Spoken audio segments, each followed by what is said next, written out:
All right, and a new national poll has revealed alarming insights into the deepening fracture within the American society.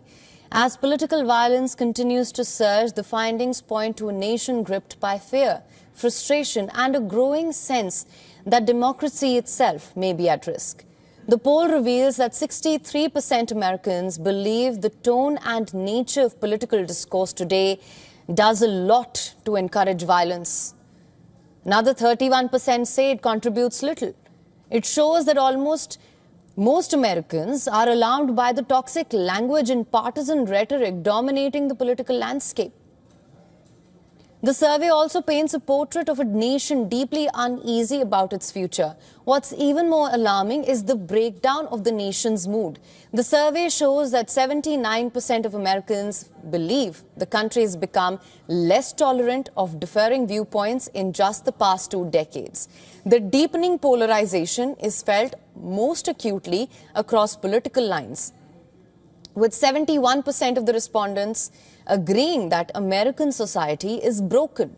This fracture has led to an increasing sense of unease and fear, with 66% of the respondents worried that political violence could soon spill over into their communities. The rise of political violence is something experts are increasingly worried about. According to researchers tracking these incidents, the first half of this year saw nearly twice as many politically motivated attacks as the same period last year. The survey also shows that Americans are paying attention to the growing number of violent incidents.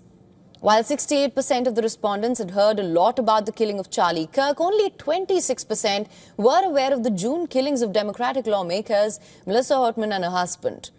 This disparity is scary. It underscores the national focus on politically motivated violence. It also raises critical questions about the direction the country is headed in.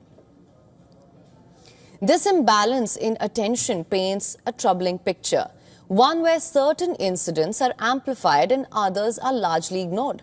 Experts warn that this selective outrage only deepens this rift, encouraging more violent responses to political tensions.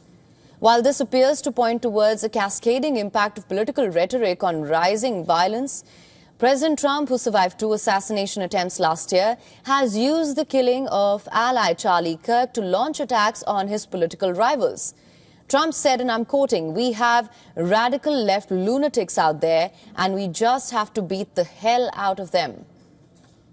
Not really. I'm really concerned for our country. We have a great country. We have a radical left group of lunatics out there, just absolute lunatics, and we're going to get that problem solved. I'm only concerned for the country. As the nation faces these challenges, many are asking, will Americans be able to bridge this divide, or is the country headed for further polarization and unrest? For latest news, download the WION app and subscribe to our YouTube channel.